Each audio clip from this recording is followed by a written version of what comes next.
You've probably experienced this at some point. You're driving home from work on a route you've taken, I don't know, 1,000 times. You pull into your driveway, you put the car in park, and suddenly you realize you have zero memory of the last 10 miles. Oh, yeah. Highway hypnosis. It's terrifying. Right. I mean, your eyes were open, your hands were on the steering wheel, you stopped at the red lights, you made the turns, you responded to traffic. Physically, you were entirely awake, but mentally, you were completely gone, just operating on pure autopilot. Just completely checked out. Yeah. Now, take that terrifying phenomenon of driving asleep and apply it to your soul. What happens when your spiritual life operates the exact same way? You're walking, you're talking, going to work, sitting in a pew on Sunday, singing the songs, answering the questions. You look wide awake to everyone around you. But on the inside, you are dangerously, quietly asleep. And no one would even know. Nobody. So we are so glad you are here with us today for this deep dive into Reformed thinking. Our source material today is a sermon from 1871 by Charles Haddon Spurgeon called the Alarum. He based it on a single striking phrase from Psalm 57, verse 8, which is, "I myself will awake early." Our mission today is to understand the stark difference between chronological wakefulness and actual spiritual vitality. We are going to unpack Spurgeon's urgent call to arouse the slumbering soul, specifically looking at how this plays out in a really fast-paced, highly distracted world. Okay, let's unpack this, because Spurgeon starts with something very tangible, right? Sure does, yeah. He doesn't begin with high theology. He starts with literal early rising. He talks about the dew of dawn, the health benefits of physically getting out of bed, and he even references John Milton's poetic phrase about awakening the morning. He does, and it's a brilliant rhetorical move. He begins with the physical act because it's something everyone understands. He points out that the old saints practically made it a habit to rise before the sun. And they did this not just to get ahead of their agricultural chores, but to consecrate those first quiet moments to devotion. Right, like an intentional quiet time before the chaos starts. Precisely. He mentions the economy of time. He points out that early rising literally lengthens your life by giving you more usable hours and, it contributes to better physical health. But he is very careful to establish this physical reality as a baseline. He's painting a picture of someone who refuses to let the day just happen to them. Instead, this person takes command of the morning. They set the tone. Yeah, he says late rising is the token of indolence and the cause of disorder for the rest of the day. Because if you wake up late, you're rushing, and you basically spend the next 12 hours playing catch-up. Which we've all done. Oh, absolutely. But then he takes a hard turn. He makes it clear that while getting out of bed early is good for your body and your schedule, that is not why he is speaking to his congregation. He is using the physical alarm clock to point to something much more critical. What's fascinating here is the contrast he immediately sets up between our physical ambition and our spiritual passivity. He observes a glaring inconsistency in human nature. He notes that we will apply maximum effort, extreme vigilance, and incredible discipline to physical gains and temporal interests. Like setting 3 alarms to make sure we don't miss a flight for a business trip. Right. We will drink terrible coffee and stay up late to close a deal. We will exhaust ourselves for things that decay. But regarding eternal realities, we remain entirely dormant. So he pivots from the literal alarm clock to the spiritual one, asking a piercing question.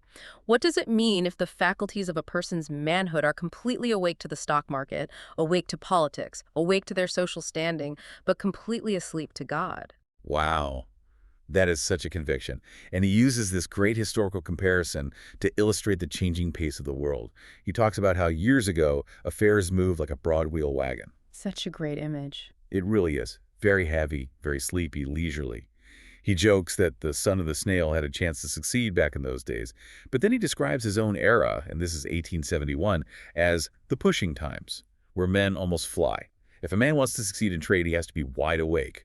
I was thinking about this, and it feels like comparing dial-up internet to modern fiber optic speeds. Oh, that's a perfect way to look at it. Right. Back in the day with a dial-up connection, you could click a link, wait for the page to load, go make a sandwich, come back, and it was fine. That's the broad wheel wagon. But today, if your business is running on dial-up while your competitors are running on fiber optic, you are dead in the water. The speed of life is accelerated. So think about this for a second. If the world, the flesh, and the devil are operating on high-speed fiber optic internet, if they're wide awake, constantly pushing and relentlessly competing for your attention, why do Christians accept a dial-up connection for their spiritual lives. That is the core tension Spurgeon is highlighting. The world demands fiber optic speeds just to survive economically or socially. Spurgeon asks, if we are all so intensely awake to temporal things, why are we so terribly lethargic in the spiritual realm? Because the devil isn't operating on a leisurely schedule. Definitely not. The enemies of the soul do not take vacations, and Spurgeon warns about the dreamy influence of this age. He likens the modern world to enchanted ground. Okay, let's pause on that. Enchanted ground. It sounds like something out of a fairy tale, but he's referencing something very specific, right? Yes, that is a direct nod to John Bunyan's The Pilgrim's Progress. Oh, of course. Yeah. In that narrative, the travelers have to pass through a specific territory called the Enchanted Ground. And the danger of this territory isn't monsters or traps. The danger is the atmosphere itself. It magically lulls travelers into a heavy, fatal sleep. If they fall asleep there, they do not wake up. And he applies that to his own culture. He does. He applies this to the culture itself. With all its pushing, its rushing for material gain, and its constant noise, the culture paradoxically acts as a sedative to the soul. It lulls the believer into apathy regarding eternal things. The sheer exhaustion of keeping up with the pushing times drains the spiritual battery, leaving the person awake to the world but entirely anesthetized to God. Which makes total sense psychologically. If you spend all day fighting in a fiber optic, hyper-competitive environment, when you finally get a moment to yourself, you don't want to engage in rigorous spiritual devotion. You just want to check out. You want to sleep. You want to zone out. And that brings us right into how this sleepiness affects our actual worship. Spurgeon makes an observation that stopped me in my tracks. He says we hear a lot of discourse concerning private prayer, but we almost never hear anything about private praise. That's very true. It's like our private Thanksgiving has just become this sleepy, forgotten affair. Why do you think that is? Why is prayer so much easier than praise? It is a striking observation, and the mechanics behind it are quite revealing. Prayer is almost always driven by our immediate needs. When we are in trouble, when a loved one is sick, when the bank account is empty, we are wide awake to our lack. Pain and fear are excellent alarm clocks. They really are. So, we ask for things. We cry out. But praise requires a completely different kind of alertness. It requires us to consciously recognize the goodness of God when we are not necessarily in a moment of crisis. It requires theological reflection. Spurgeon suggests that because our minds are half asleep on that enchanted ground, we neglect the solitary singing and private thanksgiving that should characterize a believer's daily life. We only talk to God when something is broken. Spot on. We only interact with God when the alarm bells of tragedy are ringing, rather than maintaining a constant wakeful posture of gratitude. And he doesn't stop at private praise. He looks at public worship on Sunday mornings, and he points out something hilarious, but also kind of devastating. He talks about mechanical worship. Oh, this part is brilliant. Literally outsourcing our adoration. He mentions the heathens of Tibet turning the wind to account religiously by making windmills pray for them. You write a prayer on a flag, the wind blows, the flag flutters, and the prayer is said. It's automatic. Set it and forget it. Right. But then he turns the mirror right back on his own English congregation and says, we do the exact same thing. He talks about adjusting pipes and bellows to make a machine do the praising. He is talking about the massive pipe organs in Victorian churches. Or he mentions forming a choir as skilled singers, people who would be just as comfortable performing at the opera or the theater, and letting them perform on behalf of the assembly. I have to ask, because when I read this, I wondered, does Spurgeon just hate beautiful music? Is he against a choir sounding good? Not at all. It is crucial to understand his target here. Yeah. His critique is absolutely not about the aesthetic quality of the music. He is not advocating for bad singing or broken instruments. His target is the condition of the human heart. Okay, so it's about the intention. Yes. The issue is the act of outsourcing. The danger arises when a congregation assumes that because the organ is playing loudly, or because the professional singers are hitting the right notes with perfect harmony, that God is receiving genuine praise from the church. He is arguing against substituting mechanical or professional performance for personal, heartfelt adoration. If the believer is sitting in the pew, essentially asleep, looking at their watch, thinking about lunch, letting the machine or the choir do the work, then the Lord is being robbed of the very thing he requires, which is the heart. Okay, so if cold, outsourced praise is the issue, how does Spurgeon suggest we actually fix it? Does he give a practical mechanism for waking up our worship? He does. He provides 3 specific realities we must wake up to if our praise is going to be genuine. The first one is remembering the mercies we have received. And he gets incredibly granular here to shock the listener out of their apathy. He says we need a vivid, present sense of what we actually possess. He lists temporal mercies first to ground the concept. He tells his listeners, you are not in a workhouse. You are not in a lunatic asylum. You are not in hell. You have food, you have clothing, you have a roof over your head. It's almost like he's telling them to look down at their own hands and realize, I am breathing right now. I am not suffering in a hospital. He is forcing them out of the abstract and into the physical reality of God's provision. Precisely. And from those temporal mercies, he moves to the spiritual mercies, which are infinitely greater. He speaks of eternal love, redeeming grace from Calvary, the immense patience God shows toward our constant ill manners in the wilderness. He argues that if we were actually awake to these massive historical and personal facts, if we truly comprehended what we have been saved from and what we have been given, our songs would naturally have volume and body. The silence in the pew is a direct result of spiritual amnesia. That makes total sense. And that brings us to a second reason for waking up knowing the audience. And this is a massive shift in perspective. When we sing in church, we often think about the people around us. Like, are they looking at me? Am I off key? The Spurgeon says, look at who you are actually addressing. To praise God is to stand in the immediate presence of the blessed and only potentate. Let's unpack that word, potentate. It refers to a supreme ruler, a sovereign monarch possessing absolute authority. Spurgeon uses the analogy of courtiers in a royal palace to make his point. Like people waiting on a king. Right. If you were invited into the throne room of an earthly king or queen, you would not yawn while they were speaking to you. You would not nod off in the middle of a royal presentation. You would be hyper-aware of every movement, every word. Furthermore, he points out that even the seraphim, the burning, sinless, angelic beings in heaven, veil their faces in that august presence. They are completely absorbed in the holiness of God. Therefore, for a sinful human being to offer sleepy, half-hearted worship to the Creator is not just lazy, it is entirely inappropriate. It demonstrates a fundamental misunderstanding of who is actually in the room. Yeah, it's honestly insulting when you put it like that. And that leads right into the third reason, which is about the necessity of heart warmth. It's where he uses a phrase, and I am not going to forget anytime soon. He says, cold praise is semi-blasphemy. Semi-blasphemy. That is an intense charge. Why does he use such strong language? He uses that language because of what cold praise communicates. When you bring a cold, lifeless, muttered song to God, you are essentially making a theological statement. You are saying to the Creator of the universe, you are not worthy of ardent praise. This poor, sleepy effort, this leftover energy is good enough for you. It is an insult to his worth. Wow. To illustrate this, Spurgeon uses the biblical imagery of incense in a censer. In the Old Testament temple system, incense was carefully compounded to be sweet and fragrant. But if that incense is just sitting in a cold bowl, it does nothing. It doesn't matter how sweet the ingredients are, it requires heat. You have to put actual burning coals of fire in with the incense so the smoke can ascend to heaven. Without the fire of the heart, the words of the hymn are just cold powder. Okay, but where does that heat come from? I mean, it's easy to say be passionate, but we can't always manufacture feelings. If I'm having a terrible week, my heart might just feel cold. Does Spurgeon address how we get those coals of fire? He does, and his answer is highly countercultural. He suggests that the requirement for heat for those burning coals often comes from the most difficult circumstances imaginable. Spurgeon introduces the concept of the song of the afflicted. He provides examples of praise that are born entirely out of deep suffering. He mentions Job. Job is not sitting in a comfortable pew. He is sitting on a dunghill, covered in agonizing boils, scraping himself with a piece of broken pottery because he has lost his family, his wealth, and his health. Just the worst situation imaginable. And yet, in that moment of ultimate devastation, Job says, "The Lord gave and the Lord hath taken away. Blessed be the name of the Lord." The heat of his suffering produced the most fragrant incense of praise.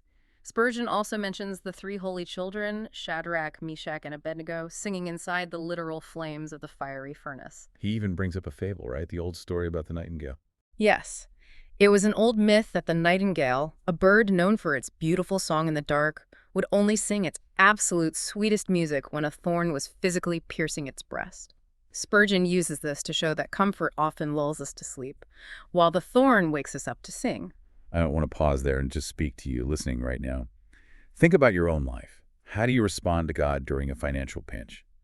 Or when you are facing the sudden loss of property? Or when you're sitting in a doctor's office dealing with a terrifying diagnosis? It is so natural in those moments to become bitter or to just shut down entirely. But Spurgeon is pointing out that those specific strokes of the rod often produce the purest, most awake adoration a human being can offer. When life is easy, we drift into that enchanted ground. We fall asleep. We get comfortable. Exactly. But when the thorn pierces the breast, the song that comes out is entirely awake. The suffering acts as the fire that makes the incense ascend. It burns away all the mechanical outsourced religion and leaves only genuine reliance on God. That intense reliance forces a person completely out of conventionality. And this leads directly into Spurgeon's critique of the environment where conventionality thrives the most, the pews of the church. He moves from individual worship to corporate critique. He speaks of entire congregations stuck in a rigid, unbreakable lethargy. He calls it the sleepwalking church. Oh, he goes hard here. He is not pulling any punches. He describes what he calls dissenting churches. Now, for context, dissenting churches were those outside the official Church of England. Historically, these were the groups that broke away because they wanted a pure, more fervent faith. They were the radicals at one point. They were the ones wide awake. Right. But Spurgeon looks at them in his day and says the fire is gone. He says the minister preaches in his sleep. The people sing in their sleep. The prayers are offered in sleep. And even the communion, the Lord's Supper, is celebrated in a huge spiritual slumber. It's a terrifying image of people doing all the right religious motions, saying all the right theological words, but remaining completely unconscious. To shatter that image, to break through that calcified religious routine, he employs an incredibly intense metaphor. He says that if a real, earnest sermon were preached among them, it would be as if the King of Prussia's Krupp guns had dropped a live shell into their midst. Okay, the Krupp guns. We have to explain that, because in 1871, that was a very specific and probably very shocking historical reference to make in a church. Absolutely. The Franco-Prussian War had just occurred. In 1871, the Krupp guns were the most fearsome, destructive artillery in the world. They were highly advanced, breech-loading steel cannons utilized by the Prussian army, and they utterly devastated the opposition. So weapons of mass destruction for that era. Weapons of absolute carnage. When Spurgeon says he wishes a spiritual live shell from one of those guns could fall into these sleepy congregations, he is using language that would have made his listeners gasp. He wants a sermon to burst among them, killing their conventionality and wounding their self-satisfaction. He is stating that polite, gentle encouragement is no longer sufficient. Only a massive, explosive disruption can wake up a church that has fallen asleep in its own traditions. If we connect this to the bigger picture, why is that level of violence, spiritually speaking, necessary? Why can't we just let people enjoy their quiet, sleepy Sunday mornings? What's the harm in a little religious relaxation? If we connect them to the bigger picture, the necessity for that disruption comes from the reality of the environment. The church is not a resort, it is enemy territory. Spurgeon points out that the devil is constantly operating while believers sleep. The old lion is always growling, always prowling. He brings up two wild biblical examples to illustrate this danger. The first is King Saul. Saul is hunting David, trying to kill him. But one night, Saul falls asleep on the ground. David and his military commander, Abishai, sneak right past the guards and into the center of the camp. Abishai is standing right over Saul with a spear. He is begging David for permission to just pin Saul to the earth with one strike. And Saul has no idea. None.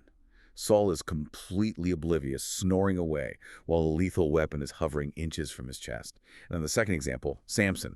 Samson, the strongest man in the world, is sleeping on Delilah's lap. He's comfortable. He feels safe. It's a moment of intimacy and rest. And right in that moment of huge slumber, his hair is cut, his strength is stolen from him, and he wakes up only to have his eyes gouged out by the Philistines. Spurgeon tells these stories and then shouts to his congregation, "Up, you drowsy professors, the Philistines are upon you." Those narratives perfectly illustrate the extreme vulnerability of the sleeper. The enemy does his most efficient work not when the believer is actively engaged in battle, sword in hand, but when the believer is resting in a false sense of security. The danger is that a person can be heavily involved in Christian activity, attending the services, participating in the rituals, without any actual spiritual alertness. This introduces a psychological state that Spurgeon finds horrifying. Here's where it gets really interesting. This idea of habitual motion versus true life. He calls it spiritual somnambulism. Sleepwalking. I find this fascinating because he notes that physical sleepwalkers can do incredible, dangerous things. They can walk on dizzying heights, bouncing on window ledges or roof peaks places they would never have the courage to walk if they were awake. Because the fear is turned off. Right, their lack of awareness removes their natural fear. And Spurgeon connects this directly to churchgoers who engage in covetousness or who spend all their time with worldly company. If they were spiritually awake, their conscience would be screaming. They would be terrified of the danger. They would see the sheer drop beneath them and run away. But because they are asleep, their conscience is silenced. They wander right to the edge of the cliff of sin without a second thought. It is the terrifying reality of unthinking habit. The physical body can perform complex tasks through muscle memory, while the brain is effectively offline. In the same way, Spurgeon warns that people can pursue their callings, answer social signals, teach a Sunday school class, hand out gospel tracts, and do genuinely useful charitable work entirely out of habit. Which looks great on the outside. It looks fantastic. They maintain the outward appearance of immense industry. But there is no vital, communion-driven life behind the action. The hands are moving, the mouth is speaking, but the soul is utterly dormant. And this dormancy inevitably leads to spiritual poverty. He says sleep brings thistles, thorns, and rags. That is what grows in the field of a sluggard. But more than that, you miss out. The sleeping Christian misses the king's entertainments. There are specific, glorious promises in the Bible that are meant only for the watchful. If you just fold your arms and toss upon the bed of indolence, you miss the banquet entirely. That internal poverty of the soul translates directly into a loss of outward effectiveness. A sleeping church cannot impact a waking world. This introduces the intense urgency of the hour in Spurgeon's argument. He shifts his focus from the internal state of the church to the sheer brevity of human life. He points his listeners to the expanding cemeteries and the constant funeral processions wending their way through the streets of London. He says, while you sleep, men are dying. That is a punch to the gut. It really is. The cemeteries are getting bigger every single day. The opportunity to speak truth is vanishing. And to explain this time sensitivity, he uses an incredible analogy of the seal and the wax. In 1871, if you wanted to seal a letter, you melted wax onto the paper and pressed a heavy metal seal into it to leave an impression. Spurgeon says there are specific moments in life when a person's conscience is soft, like hot wax. Right, like after a major life event. Exactly. Maybe they just went through a tragedy, or maybe they're asking deep questions about life. That is the exact moment the believer must press the seal of the gospel down onto their heart. But if the believer is spiritually asleep, they miss the moment entirely. The wax cools, it hardens back up, and the opportunity to make an impression vanishes forever. Their conscience becomes seared, and you cannot press a seal into cold wax. It is a brilliant illustration of how fleeting our opportunities are. The window for spiritual impact is extraordinarily narrow. If the Christian is not highly alert to the subtle softening of a neighbor's heart or a family member's sudden inquiry about faith, the moment passes, often permanently. This urgency is precisely why Spurgeon expresses a stark, almost offensive preference regarding the makeup of a church congregation. He explicitly states he would rather have half a dozen red-hot believers than half a dozen hundred ordinary, formal professors of religion. He actually says he would as soon hunt with dead dogs as try to work with a crowd of sleepy professors. That is such vivid, dark imagery. Imagine trying to go fox hunting, blowing the horn, but all your hounds are just lying dead on the ground. You're not going to catch anything. Not a single thing. He says these massive crowds of formal checklist Christians are dolts by nature and practice, and all their slothfulness is drained out their soul's life. Why is he so dismissive of large numbers? I mean, most pastors today would kill to have 600 people show up, regardless of their spiritual temperature. Why does Spurgeon prefer 6 awake people to 600 asleep ones? Because spiritual momentum depends on vital, felt life in the soul, not mere head counts. A dull, formal servant offers zero utility to the actual mission of the church. In fact, they are worse than useless. They are a liability.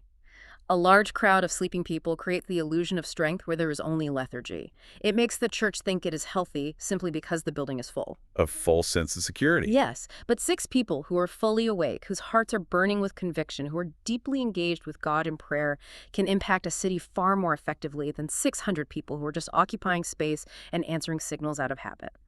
The Holy Spirit works through the red-hot believer. The Spirit does not bless apathy. So what does this all mean? How do we actually fix this? If a listener is sitting there realizing, wow, I am the person operating on spiritual dial-up, I am the one sleeping on the edge of the cliff, what do? Spurgeon doesn't just diagnose the disease and leave us to die. He provides an entire arsenal of awakening. He gives 7 specific remedies to rouse the soul. And I want to walk through these carefully because the mechanics of how they work are fascinating. Let's start with the first one, which seems obvious but is usually the hardest to actually do. The first remedy is prayer. He states clearly that the knees are the posture for conquering sloth.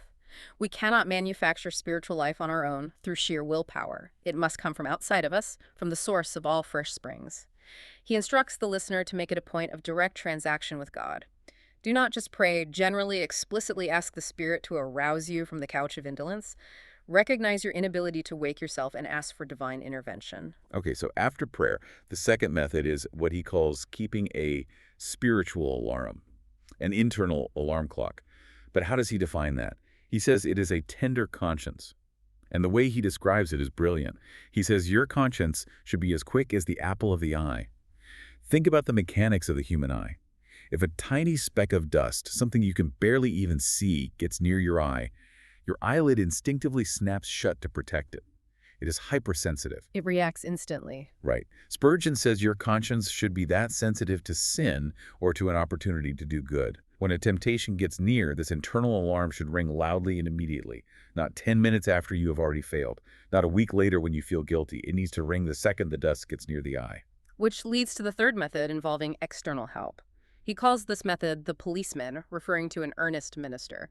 In that era, people who needed to be up very early for work, like factory workers, would sometimes pay the local policeman on his beat to knock heavily on their door as he walked by. Like a human alarm clock. Exactly. Spurgeon says a faithful preacher acts in this exact capacity. His job is not to sing lullabies. His job is to strike the door. And he warns the listener, do not get angry at the policeman for waking you up. This is such a common human reaction. We hate the person who wakes us from a comfortable sleep. But Spurgeon says, what is the use of a dog that never barks when a burglar comes? Why hire a doctor if you're going to get furiously mad when he points out the source of your disease? Ministers are not there to pander to your taste or flatter your vanity. They're there to knock on the door heavily, to startle you out of the burning building. The fourth method he provides is beautifully poetic, yet highly practical sunlight in the face. He suggests that if you want to wake up, you should draw the blinds so the morning sun hits your face directly. Spiritually, this means intentionally walking in the company of the Son of Righteousness. He references the story of the disciples on the road to Emmaus. They were walking with the resurrected Christ, and later they asked, "Did not our heart burn within us?" Constant, intentional fellowship with Christ naturally chases away the shadows of spiritual sloth. The closer you stand to the fire, the warmer you get. The fifth method is what I would call street noise. You know that feeling when you were trying to sleep in on a Saturday, but the garbage truck comes clanging down the street, or the construction crew next door starts using jackhammers? Oh, it's the worst. You cannot sleep through it. It's infuriating, but it wakes you up. Spurgeon says we should look out the window at the activity of the worldling. Look at the people in the corporate world, sweating and laboring and pushing so incredibly hard, sacrificing their families and their health for earthly wages that are going to burn up anyway. Their sheer industry should shame believers. If they work that hard for temporary, decaying things, how much more should we put forth our entire strength for an eternal master and an eternal reward? It is a profound use of comparison. The sixth method builds on that idea of comparison by suggesting the reading of biographies, examining the memorials of eminent servants of the past martyrs who died for the faith, reformers who reshaped history, missionaries who gave up everything.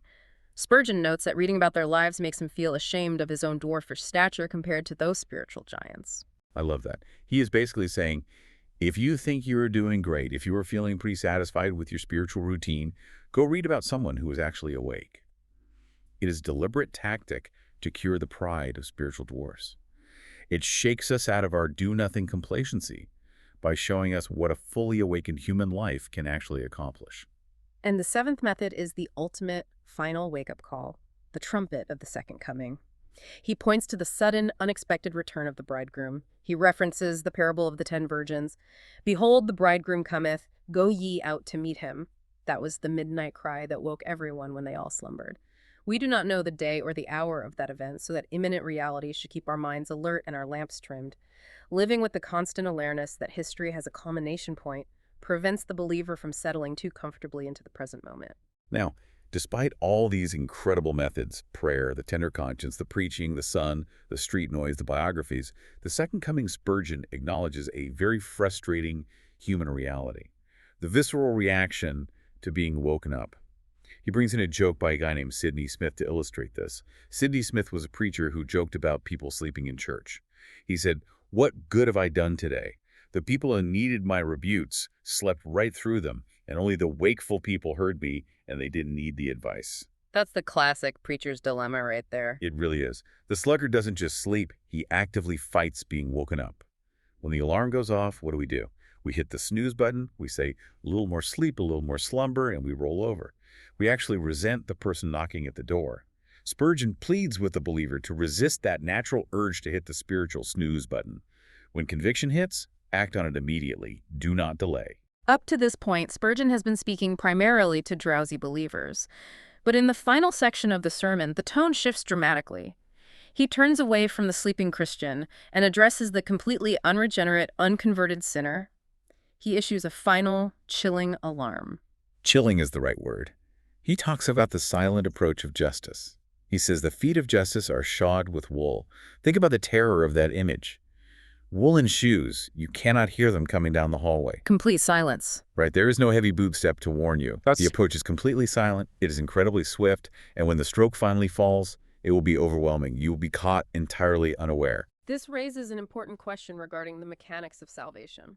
How can someone who is spiritually dead possibly wake up to this danger? The unconverted person is not just taking a nap.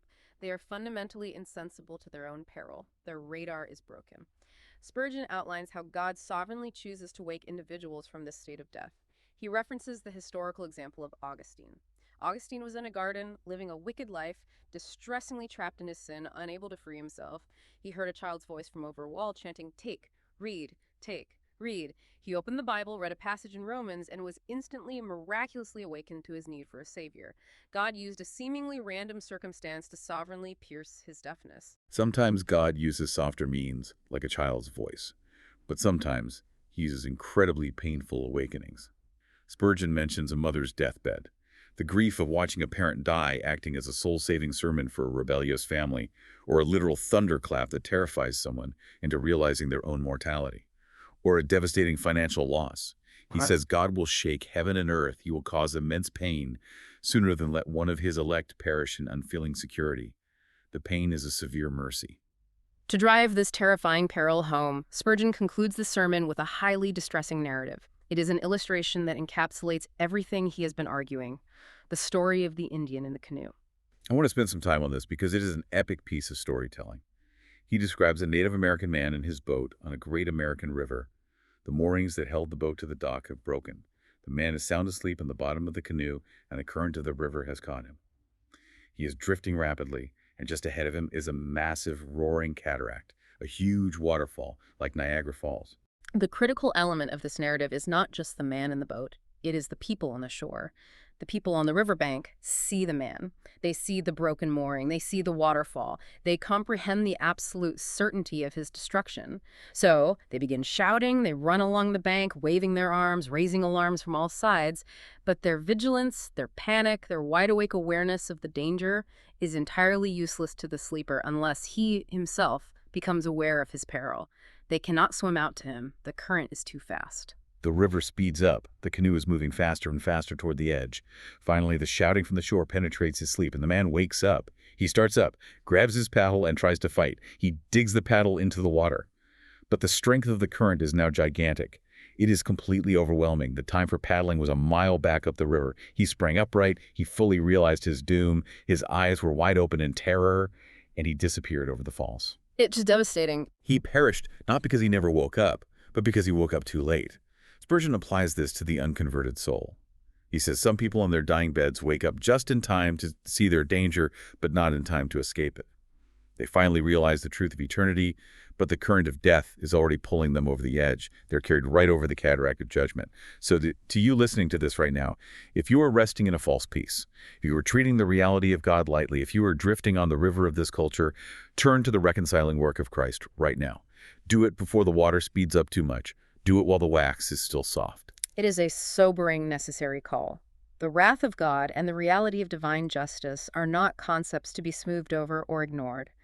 Spurgeon pleads with the unawakened to turn to Christ immediately, where forgiveness and safety are guaranteed to everyone who rests entirely in his finished work. The alarm is sounding precisely so you don't have to go over the falls. And that leaves us with a final thought to take with you today. Think back to that incredible story of the canoe, and specifically, think about the people standing on the riverbank.